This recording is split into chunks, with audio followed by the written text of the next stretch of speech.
Welcome to Extension Connection on Super Talk 1270.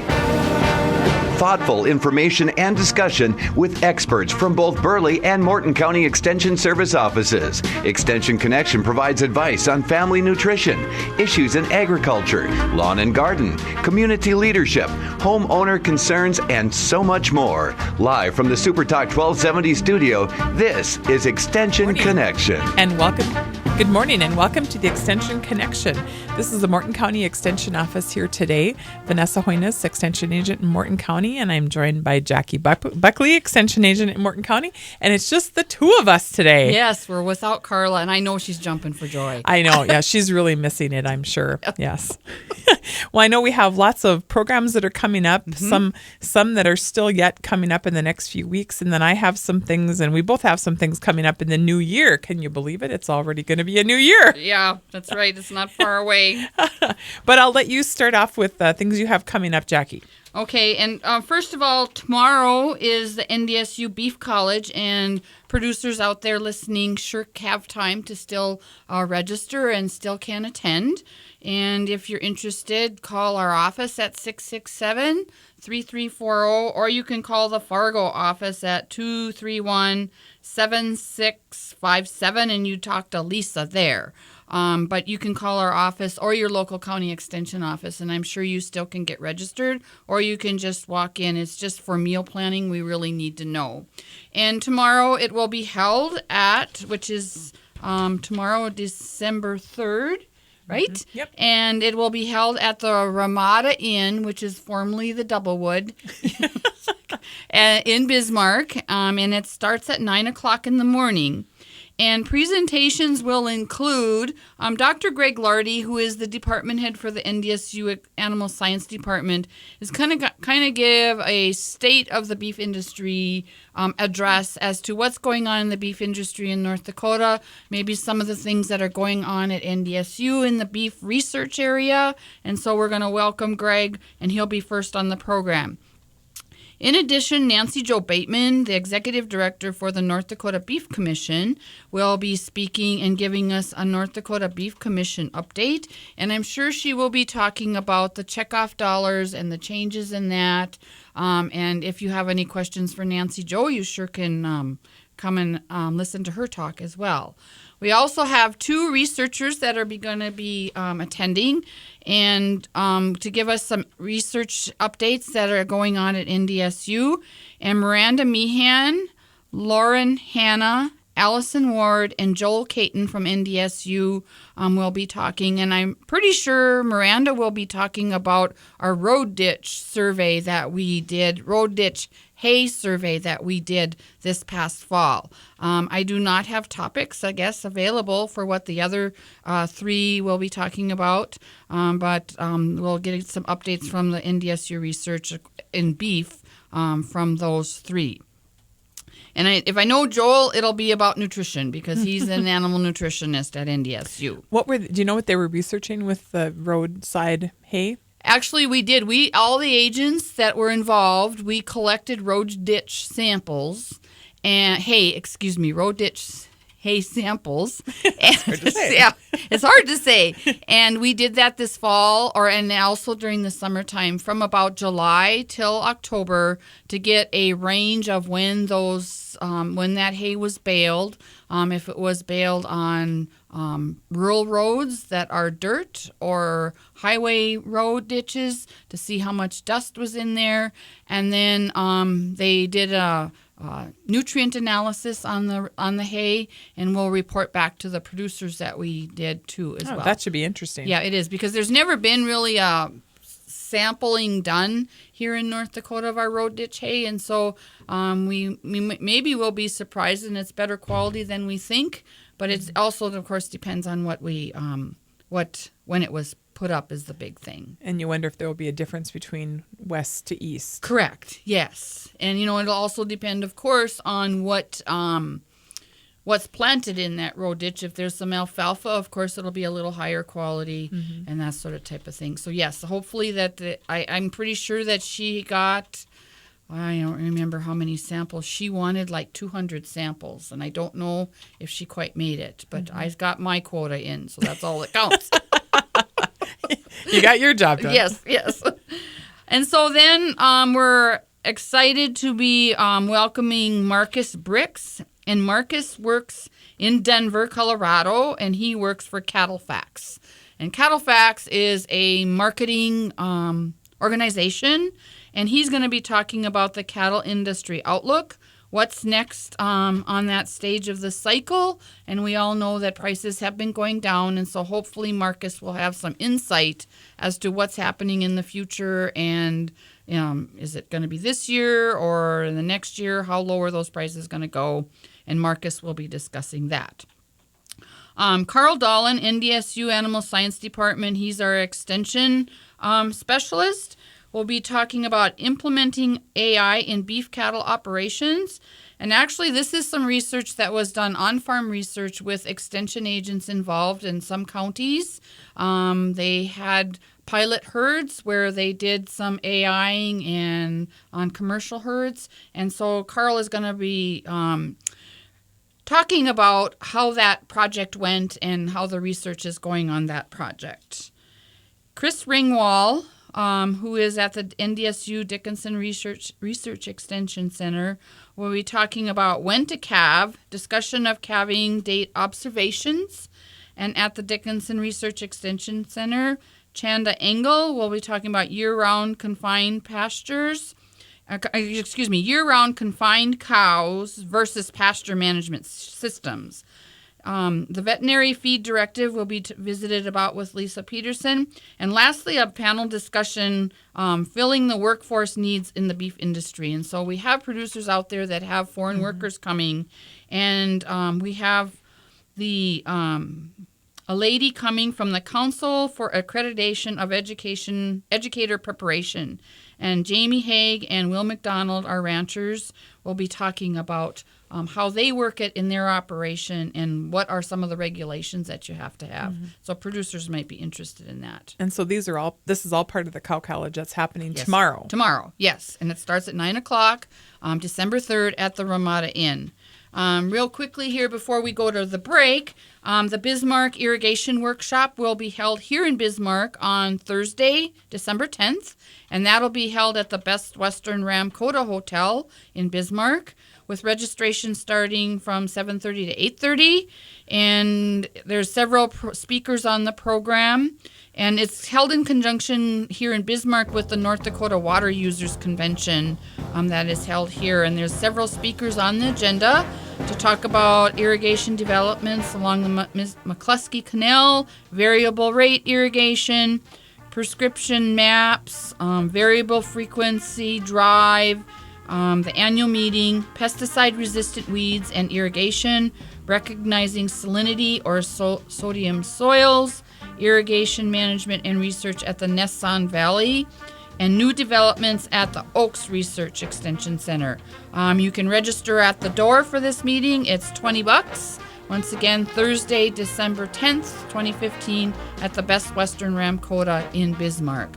Jim is giving us the cue that we need to go for a break, and so we will be back with the Extension Connection after the break.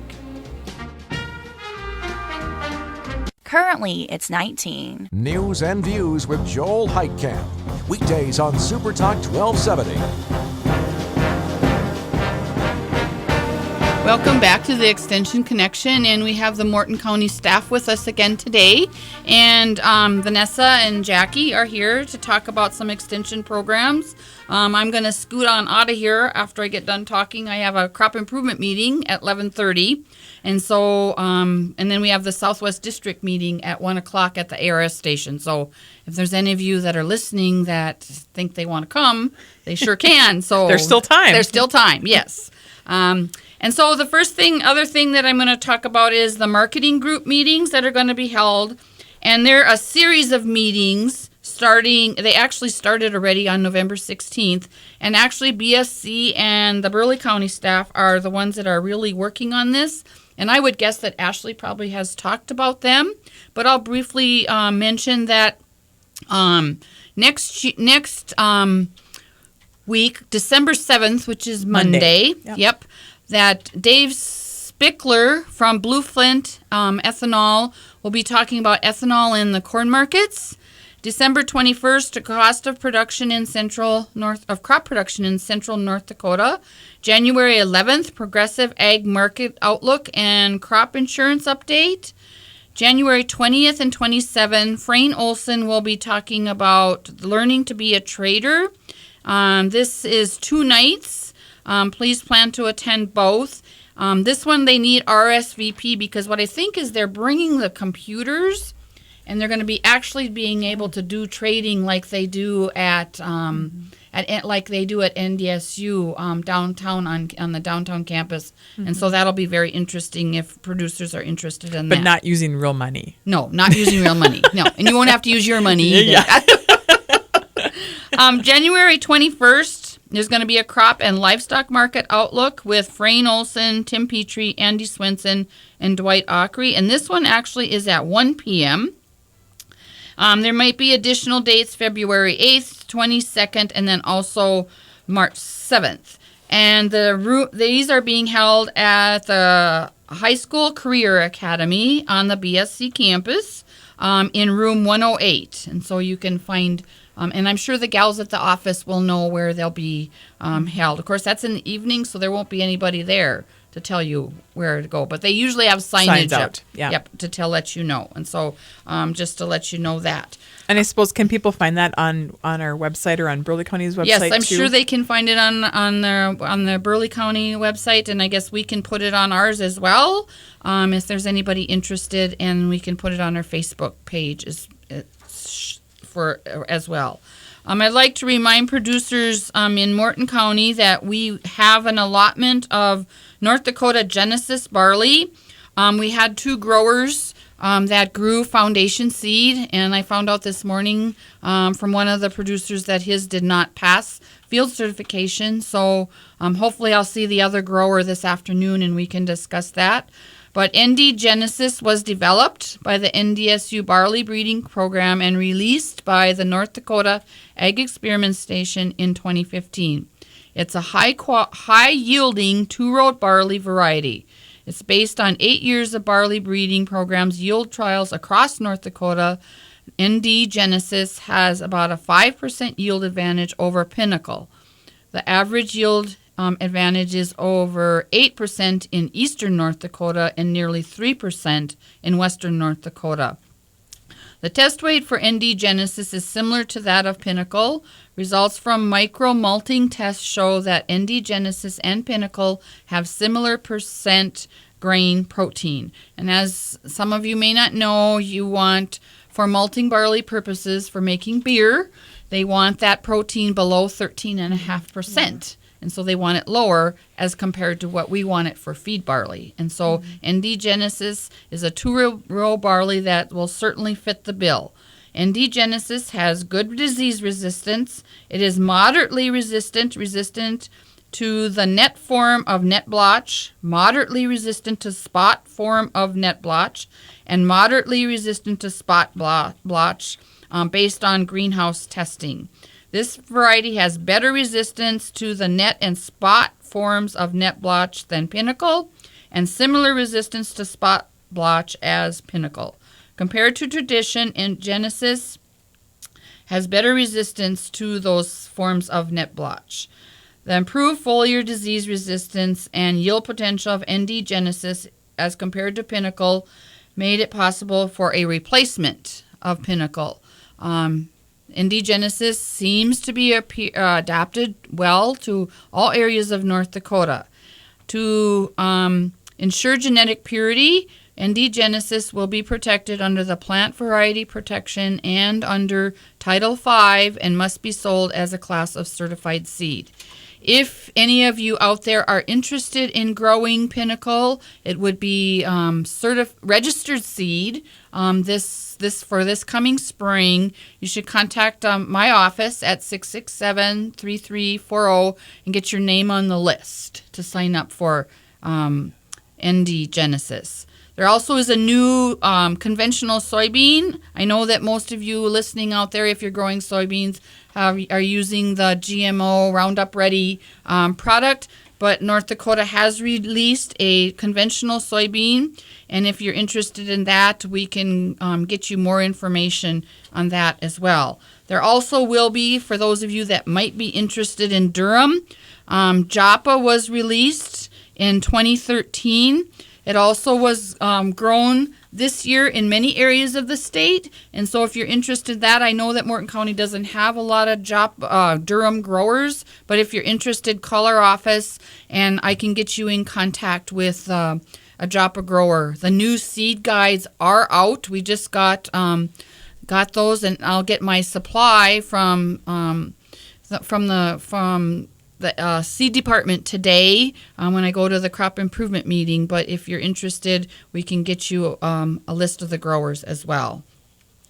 Another thing that some of you may not know is that on October 30th of 2015, EPA has announced a proposal to revoke the U.S. crop tolerances for the insecticide chlorpyrifos, or as many of you may know, that's Dursban and Lorsban. And so if you are interested in probably maybe keeping this on the market, I have information as to how you can make comments to EPA about those two chemicals. Dursban is more used in the home, and the Lorsban would be used out in the field and for ag producers. And so if you're interested in that, please call our office and I can get you that information or email you the information, because there is kind of a how to submit a comment to EPA, and that comment period is only so long, and it must be commented on by January 5th. So we have about 1 month to comment on whether you think it's good or it's bad, or however you want to comment to EPA about Dursban and Lorsban and taking it off the market. And so that's something that is very interesting. This week on my weekly TV show, I shared with the TV listening audience about hormones and additives in your turkeys. Mm-hmm. And when you went to buy your turkeys for Thanksgiving, you noticed that some labels said that they're hormone-free and that they're antibiotic-free, all natural. And I guess I felt, and I'm not speaking that those brand names are doing, it's a kind of a... They're not doing anything wrong. Right, they're not. But there are no hormones in turkeys. Mm-hmm. And as we were talking in the office, it's kind of like, a few years ago when cholesterol was the big thing, peanut butter companies came out with on their label, they said no cholesterol. Well, peanuts never had cholesterol, never will, because it has to be plants don't make cholesterol. Right. And so the same thing would be true for the turkeys. Yes, and chickens as well. Hormones were banned by the Food and Drug Administration for use in all poultry in 1960. And so, and so if they were going to apply these hormones to poultry, which it's illegal to do anyway, they would you would have to inject it every day. And so I don't know any poultry producers that has 10,000, 20,000 chickens that they're going to go and inject their chickens or turkeys every day. Every day, right. Yeah. And so we need to, just kind of be careful when we read those labels and make sure that we know what they say and make sure that they're accurate. And we want to make sure that we're not paying extra for something that isn't really extra. Right. Because, in fact, the ones that aren't labeled hormone-free are also hormone-free. Yes, and they're also cheaper because I looked at the store when I went and bought those. So, and then as far as antibiotics are concerned, if they use antibiotics on any kind of a meat product, there is a withdrawal period that's listed on the drug or the antibiotic label as to how long they need to, how long that antibiotic has to be applied before they slaughter the animal, how long that has to be in that time period. A wait time before you can harvest. Yeah, a withdrawal period before harvest. And so if they're using antibiotics, they have a withdrawal time, and all producers make sure that they meet that. Because they can actually go in and test the meat They can test the milk to see if there's antibiotics in it at the lab or at wherever they're manufactured or processed, and check to see if there's antibiotics in there. And so all of those animals have been cleared. Yeah, and that's why producers keep those diligent records. Right, and there is more records being requested. We talked about the veterinary feed directive at my beef meeting last week, and so there's going to be more records that need to be kept, just like the crop producers keep their pesticide certification records, and so it's going to be so for the beef people, sheep, and any animal people now as well. And so Jim is signaling us that we're going to go for the break, and Vanessa will be back on the program with you, as I will be going to the crop improvement meeting for this afternoon, and we'll talk to you in 2 weeks, and of course go Bison this week. Yes, big game. Yes, big game. Play the Grizz. Currently, it's 19. Bobcat hockey action with Paul Teeple and The Call on Super Talk 1270. And we're back with the NDSU Extension Connection. This is Vanessa Hoynes, Extension Agent in Morton County, and I want to talk a little bit about some programs we have coming up after the first of the year. January is right around the corner, and one of the programs that Jackie and I are both working on, actually, and also working with agents in Burley County, is Design Your Succession Plan. This is really a first step in deciding how you're going to transition your farm or ranch on to someone else, whether it's family members or others in the area. And the first step is really the hardest. Creating a succession plan takes time, effort, family communication, and working with professionals. And so Design Your Succession Plan, this program, will help you explore what you want how you want your business to look, how to discuss it in the family, and how to get started creating that succession plan. It will also help you choose and prepare to work with professionals who will make the plan that you have legal and viable. This program will explore 4 components of succession planning, including planning for your business, your retirement, the transition, and also planning for your estate. You will be prepared to communicate, plan, vision, write, and shape the legacy of your family, your farm, and ranch business, as well as save hundreds of dollars by completing these crucial planning steps before visiting with professionals. So if you are interested in being a part of the Design Your Succession Plan series, the dates we are planning to hold this is the evening of January 14th, the 19th, and the 21st, and that is a Thursday, Tuesday, and then another Thursday. And each evening we'll be using a workbook to help give you the information you need to follow through on those steps, to begin the process of planning, to begin that communication within your family, and decide and hear the thoughts and feelings of other people in your family, and be able to take that information and put it into a part of your plan as you move forward. If you are interested in attending this program, it will be held in Bismarck, and you can sure register with us at the office at 667-3340. The registration fee is $150, and it's actually $125 for the early birds, so if you get in early. Spouses may also attend. In fact, we encourage spouses to attend, and that's an additional $50. If you have multi-family or multi-couples, multi-family members that want to attend, we do have discounts that we can make available to you for that.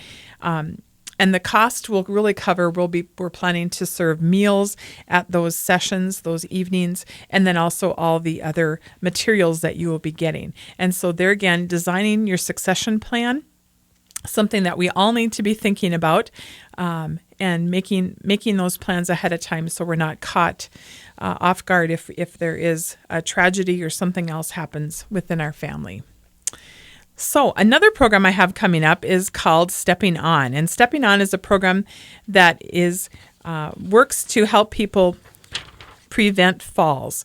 And falls are very common. Unfortunately, I think all of us can think of a time when we have had a fall.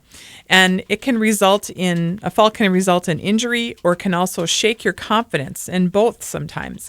The threat of falling can be a barrier to safely doing all the things you want to do at home and in the community. And that's really why preventing falls is critical to maintaining independence.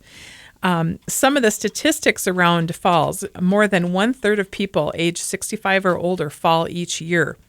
And falls are the leading cause of injury and hospitalization for trauma and death among older adults. And many times, I think we can all think of individuals who have had a bad fall, and sometimes that is just from that step they end up having to move out of their home into more assisted living and those types of things. And many times their health just continues to dwindle after that point. And so preventing those falls is really important. 35% of people who fall become less active. Again, that fear of falling again, they've lost confidence, and then many times the injury also keeps them from being as active. And 40% of people who enter a nursing home had a fall in the 30 days prior to them entering that nursing home. And so all really good reasons for us to focus on helping people be more confident on their feet. So some of the topics we're going to be talking about in the 7-week series is we'll be practicing some strength training, learning some fun and simple balance exercises and some strength exercises. We'll also have an optometrist come and visit with us and talk about the role that our vision plays in our balance and maintaining ourselves and not having an opportunity to fall. We'll also have a pharmacist come and visit with us to talk about medications and how medications that we're on can contribute to us having a fall also.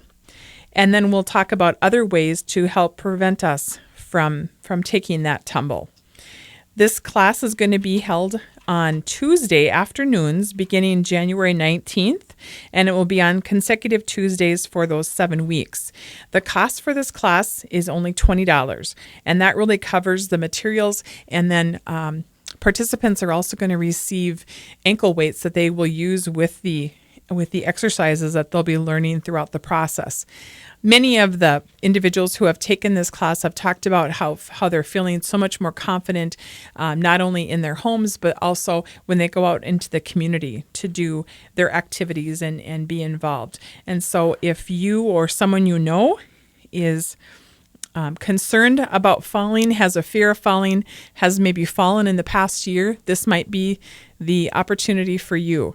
And it's one of those things where it's never too late to begin working on your balance and your strength. So think about that, and you can sure give me a call at 667-3340 and ask about the Stepping On program.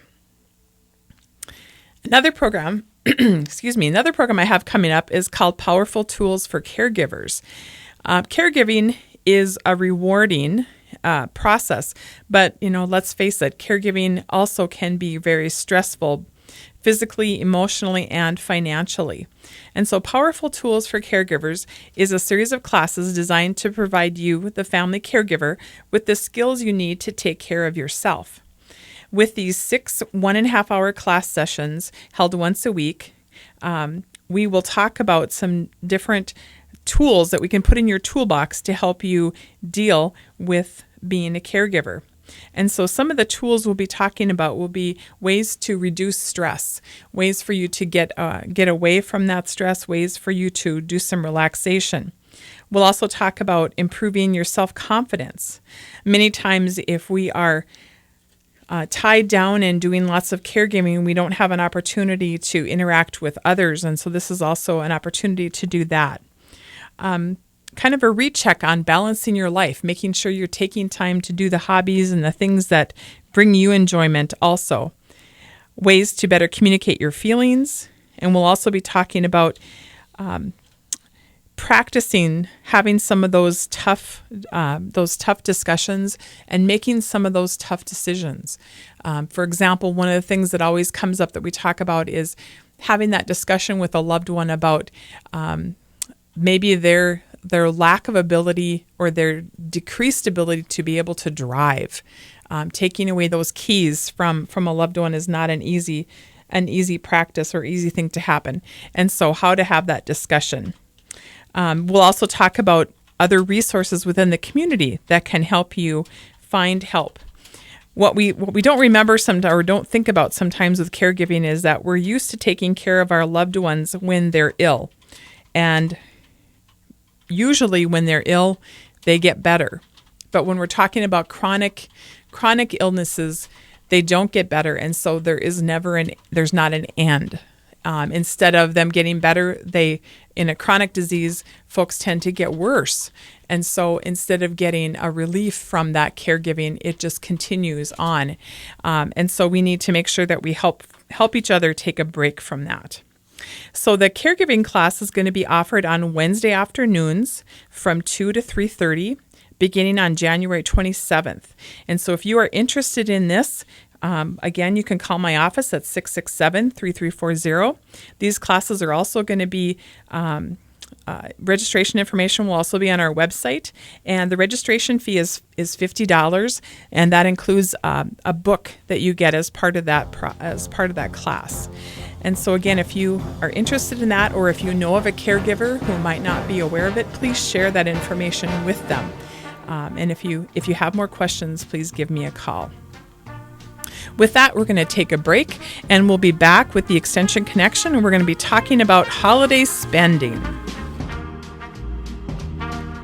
Currently, it's 25. Listen to the podcast of many of your favorite shows now at supertalk1270.com.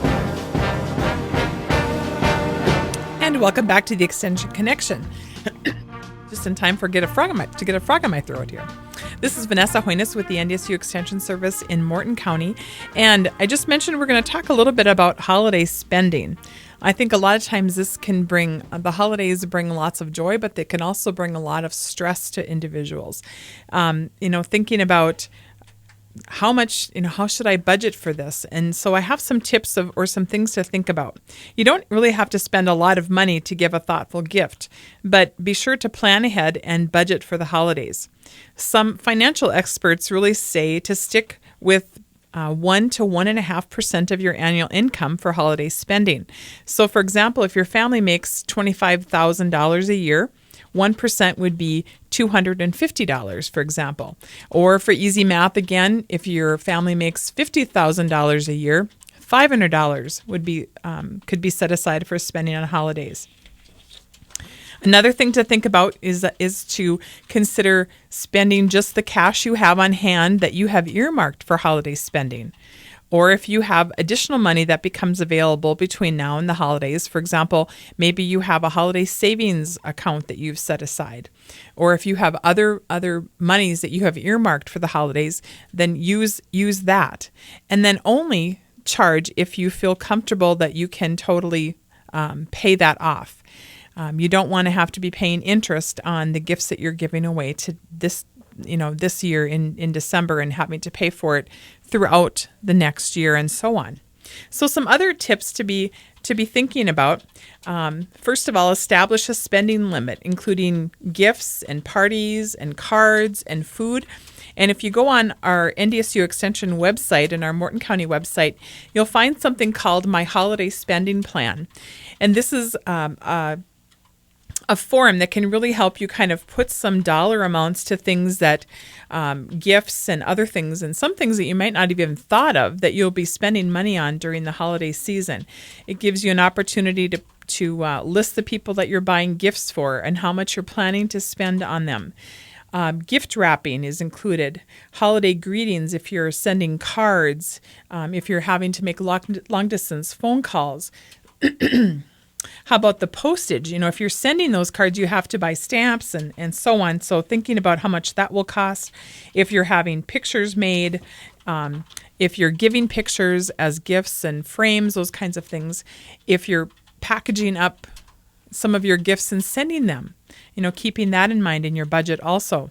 How about traveling? If you're planning to travel to visit family, keeping an eye on that and kind of estimating how much that will cost you also. Decorating. Lots of folks purchase extra decorations or add to the decorations that they have. Even outdoor lighting, that's going to add some more cost to your electricity bill, for example. Holiday baking is another place that you will add some additional costs. Entertaining, perhaps you're going to be inviting folks in, or maybe you're going to be going out to share some holiday time with friends. So thinking about all those things, and what I like about this form is that it helps you kind of think of all the ways that you might be spending extra money during this holiday season, and giving you a chance to really kind of lay it all out so that you have kind of a plan and can make your decisions based on how much you would like to spend during this season. So that's the first tip, is to really think about that holiday spending plan. The second one is to plan what you are going to buy and stick to your list.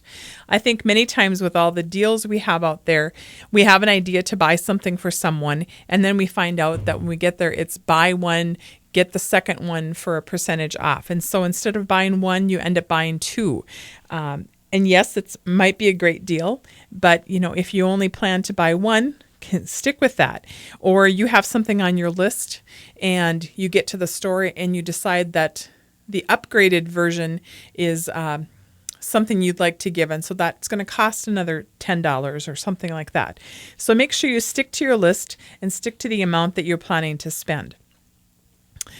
Also, shop around before you spend. We have the option of doing lots of shopping online, being able to kind of do that price checking and checking around to make sure you're getting the best deal and getting the item that you would really like. And many times you can order online, and even having them shipped to the store or having free shipping would be another piece to look at with that. Or once you have looked online, you can still walk into the store and pick it up that way. If you are trying to keep track of all your spending and charging, making sure that you're keeping track of the receipts so that you know exactly what you have charged, that makes it easier when you're going through your bills at the end of the month. And then if you are using a credit card, trying to stick with one credit card. And even if you have a specific balance or a specific credit limit on that credit card, that can help you stay within what you're planning to do.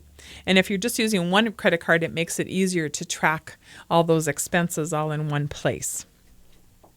Beware of the buy now, pay later offers, and only charge what you would spend if you were to pay cash for the items today. So don't base it on how much money you have available on your charge account. Instead, base it on how much is it worth, and is it really what I want to spend my money on today.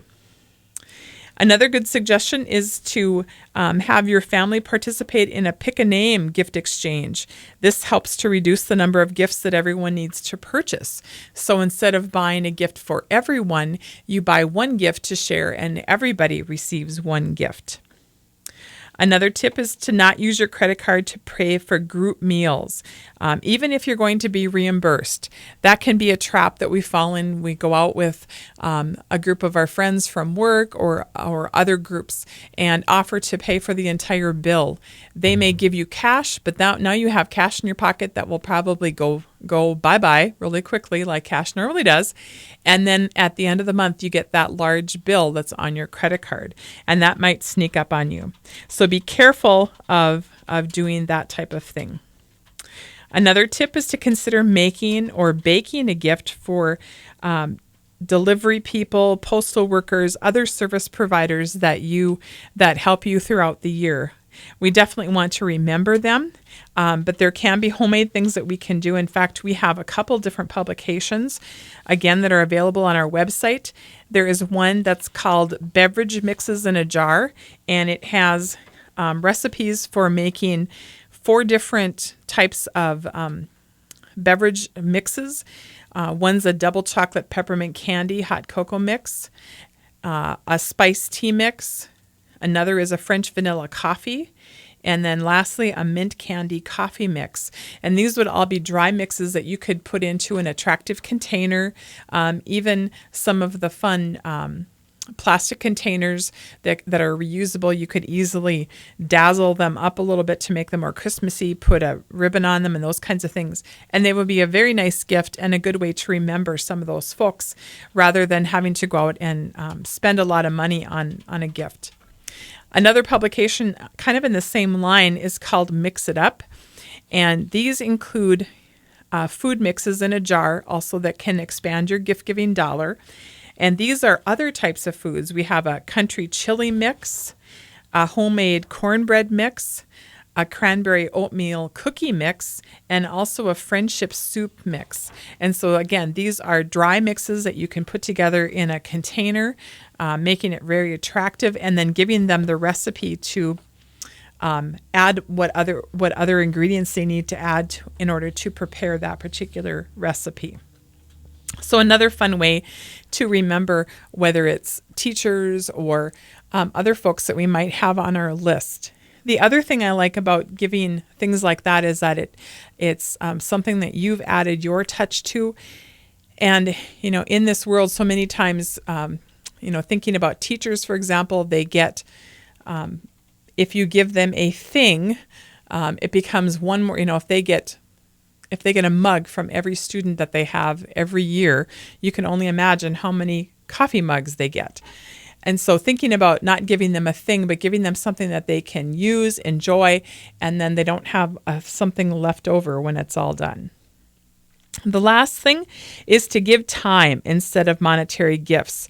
And so if you're interested in giving people, you can give them a coupon for things that you can do for them. Maybe you can provide some childcare for somebody. Maybe you can offer to bake something for them. Maybe you can offer to give them lessons or help them with a project. We do have online also on our website. We have some really fun, creative coupons that have been made up already that you can add your personal information to. And these are nice ways to remember folks too with no cost, but really just giving of yourself and giving of the time and your talents that you have. So thinking about all those different ways that we can still remember the folks that we would like to remember over the holidays and not stressing our pocketbook and also not stressing ourselves as we move into the new year. If you would like these tips, please check our NDSU Morton County Extension website and also follow us on Facebook because I will be sharing holiday tips, spending plan tips throughout the month of December. And so keep an eye out for that and hopefully you will have a very happy holiday season. With that, I am getting a cue here from Jim that time is up. And so hopefully everybody's having a safe traveling time with all our fun ice and snow out there. And we'll be visiting with you in a couple weeks with the NDSU Extension Connection.